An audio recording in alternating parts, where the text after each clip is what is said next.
본 영상은 정보 제공 목적으로 제작되었으며 특정 주식의 매수 또는 매도를 추천하지 않습니다. 모든 투자 결정의 책임은 투자자 본인에게 있습니다. 주식으로 세상 이해하기에 오신 걸 환영합니다. 제가 20년 동안 퀀트 모델을 돌리면서 제일 많이 듣는 질문 중 하나가 뭔지 아세요? AI 시대에 차트 분석이 무슨 소용이냐는 거죠. 오늘은 바로 그 질문에 아주 속 시원하게 답해드리겠습니다. 사람들이 거의 종교처럼 믿거나 아니면 아예 사기라고 무시하는 이 기술적 분석, 그 오래된 도구 상자를 한번 제대로 열어보겠습니다. 제 경험을 전부 녹여서 말이죠. 자, 그럼 본론으로 바로 들어가 볼까요? 이 차트, 정말 미래를 예측할 수 있을까요? 만약 지금 그렇다고 조금이라도 생각하셨다면 죄송하지만 그게 바로 돈을 잃는 첫 단추입니다. 제 20년 경험으로 단언컨대 기술적 분석은 예언의 수정구술이 아닙니다. 이건 시장 참여자들의 탐욕과 공포, 그 힘겨루기를 읽어내는 일종의 심리 스캐너 혹은 청진기 같은 거죠. 그래서 오늘은 이 기술적 분석의 역사를 쭉 한번 훑어보면서 그 본질을 파헤쳐 볼 겁니다. 처음엔 시장의 맥박을 어떻게 읽으려고 했는지 그 시작부터 보고요. 그 다음엔 월스트리트의 제1법칙은 뭔지, 또 이게 어떻게 수학적인 지표들로 발전했는지 살펴볼 겁니다. 동양의 지혜는 또 어떻게 다른지 비교도 해보고 마지막엔 가장 중요한 거죠. AI 시대에 기술적 분석이 과연 살아남을 수 있을지 그 운명까지 이야기 나눠보겠습니다. 자, 첫 번째 이야기, 시장의 맥박 읽기입니다. 사실 제가 아무리 복잡한 퀀트 모델을 만들어도요, 그 데이터의 가장 밑바닥에는 결국 인간의 두 가지 감정, 탐욕과 공포가 있습니다. 기술적 분석의 시작도 바로 거기였어요. 미래를 점치려는 게 아니었죠. 그저 눈에 보이지 않는 이 집단 심리의 거대한 흐름을 어떻게든 눈으로 보고 싶었던 겁니다. 제가 처음 월가에 발을 들였을 때만 해도 이 기술적 분석이라는 게 무슨 최첨단 과학처럼 느껴졌어요. 근데 그 뿌리를 거슬러 올라가 보니까 이게 웬걸요? 시작은 수백 년 전 일본의 쌀 시장이었습니다. 당시 상인들이 수요와 공급 뒤에 숨어있는 사람들의 마음을 읽어내려고 했던 정말 치열한 생존의 기술이었던 거죠. 바로 이 캔들 차트, 정말 익숙한 모양이죠? 혼마 문해이사가 만든 이 작은 막대기 하나가 사실은 그냥 숫자 4개 나열한 것과는 차원이 다릅니다. 이 몸통의 길이, 꼬리의 비율, 이 모든 게 그날 하루 동안 매수 세력과 매도 세력이 얼마나 치열하게 싸웠는지를 보여주는 한편의 전투 기록이나 마찬가지예요. 정말 천재적인 시각화 방식이죠. 예를 들어서 이런 망치형 캔들이요. 교과서에서는 이걸 바닥 반전의 신호다 이렇게 가르치죠. 근데 저는 이걸 신호라고 부르지 않습니다. 이건 전투의 기록이에요. 장중에 매도 세력이 얼마나 강하게 밀어붙였는지, 그리고 그걸 막판에 매수 세력이 얼마나 필사적으로 뒤집어 놨는지를 보여주는 생생한 증거죠. 중요한 건 이 힘의 역전 그 자체입니다. 근데 여기서 진짜 중요한 게 있습니다. 이걸 무슨 100%짜리 매수 신호로 보면 절대 안 된다는 겁니다. 제 실제 경험을 하나 말씀드릴게요. 2020년 코로나 터졌을 때 기억나시죠? 시장이 정말 무섭게 빠졌잖아요. 저희 팀도 계속 비중을 줄이고 있었어요. 근데 어느 날 여러 주도주에서 동시에 저 망치형 캔들이 딱 뜨는 겁니다. 그걸 보고 저희는 이렇게 판단했죠. 아, 드디어 이 가격대에서는 버티려는 돈, 스마트머니가 들어오기 시작했구나. 그래서 일단 매도를 멈췄습니다. 이긴다는 보장은 없지만 이제부터는 한번 싸워볼 만하다는 신호탄으로 받아들인 거죠.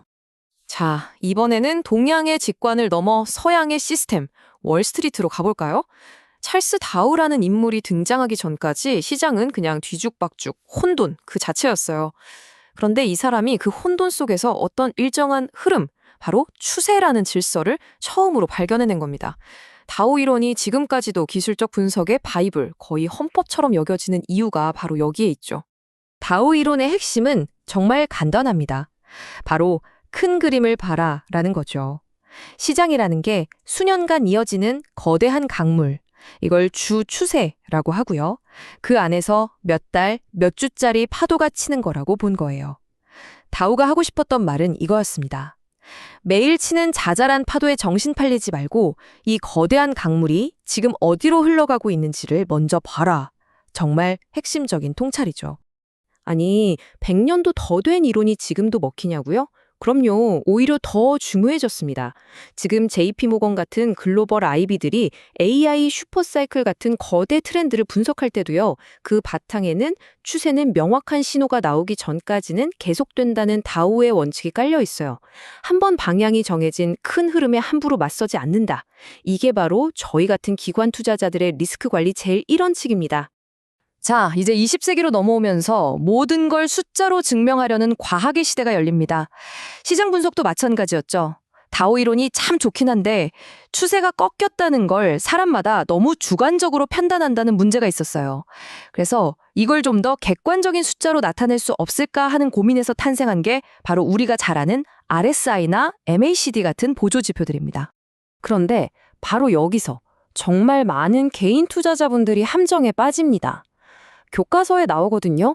RSI가 70 넘으면 과매수니까 팔아라. 근데 한번 생각해 보세요. 지금 AI 열풍을 이끄는 주식들 차트 보면요. RSI가 80, 90을 넘나들면서 몇 달을 갑니다.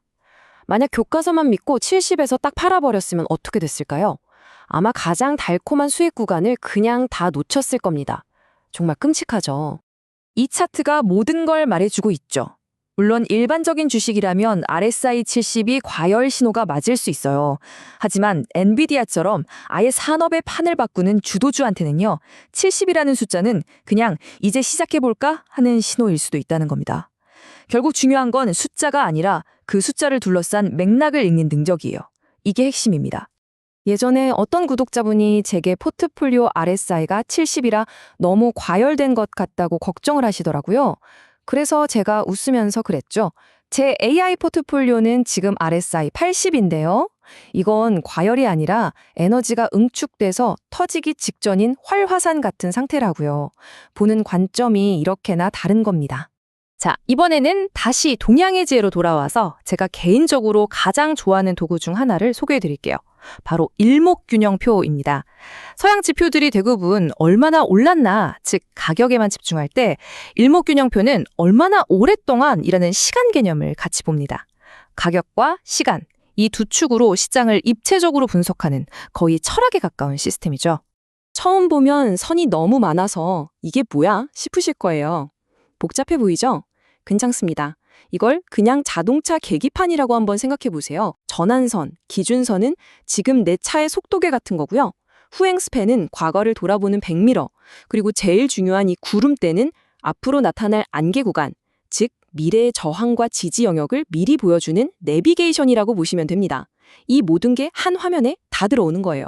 바로 이겁니다. 이게 일목균형표의 핵심 철학이에요. 다른 지표들이 전부 과거 데이터를 가지고 현재를 설명하는 일종의 뒷북 지표거든요. 그런데 일목균형표는 유일하게 현재 데이터를 가지고 미래의 지지 저항 구간, 즉 구름대를 미리 그려놓습니다. 과거, 현재, 미래를 한눈에 보여주는 거죠. 이름 그대로 일목요연하게요. 여기서 제 실전 팁 하나 드릴게요. 제가 매매할 때 반드시 확인하는 게 있습니다. 바로 저 구름대의 두께예요. 구름대가 두껍다? 그건 그 구간에 매수나 매도세가 겹겹이 쌓여 있다는 뜻입니다. 즉, 강력한 지지선이나 저항선이 될 수 있다는 거죠.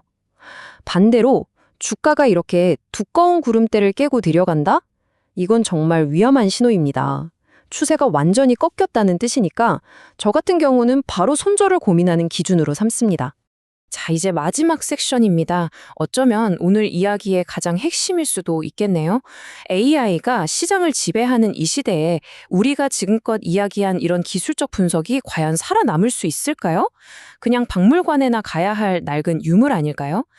사람들은 이걸 자꾸 인간 대 기계의 싸움으로 보는데 저는 그 생각부터가 틀렸다고 봅니다. 옛날에는 노련한 트레이더 한 명이 자기 경험에 의지해서 패턴을 찾아내는 뭐랄까 장인의 시대였죠. 하지만 지금은 다릅니다. 저희 같은 퀀트 펀드에서는 AI가 수백만 개의 데이터를 순식간에 분석해서 인간의 눈으로는 절대 찾아낼 수 없는 미세한 확률적 우위를 찾아냅니다. 인간이 평생 걸려도 못할 일을 AI는 단 몇 초 만에 해치우는 세상이 온 거죠. 그럼 이제 인간은 필요 없어진 걸까요? 천만에요. 제 대답은 단호하게 아니요입니다. 진짜 돈을 버는 알파는 기계를 이기는 게 아니라 기계를 활용하는 데서 나옵니다. 복잡한 계산, 데이터 분석, 이런 건 전부 AI한테 시키면 돼요. 하지만 AI가 찾아낸 그 패턴이 지금 같은 거시경제 환경에서 정말 의미가 있는지, 그래서 우리가 여기에 얼마를 베팅해야 하는지를 최종 결정하는 것, 그게 바로 인간의 영역이고 20년 경력이 빛을 발하는 순간인 겁니다. 자, 오늘 이야기 길었는데요. 딱 세 가지만 기억하시면 됩니다. 첫째, 기술적 분석은 예언이 아니라 심리 분석 도구다. 둘째, 교과서 규칙을 그대로 믿지 마라. 언제나 맥락이 우선이다. 그리고 마지막, 가장 중요한 겁니다. 여러 지표들을 그냥 수집하지 말고 그걸 엮어서 자신만의 투자 시스템을 만들어야 합니다. 마지막으로 여러분께 이 질문을 드리고 싶습니다. 지금 여러분의 도구 상자를 한번 열어보세요. 그 안에는 그냥 반짝이는 몇 개의 지표만 흩어져 있습니까? 아니면 어떤 파도가 몰아쳐도 나를 지켜줄 단단한 시스템이 들어있습니까? 이 질문에 대한 여러분의 답이 앞으로 시장에서 살아남을지 여부를 결정할 겁니다.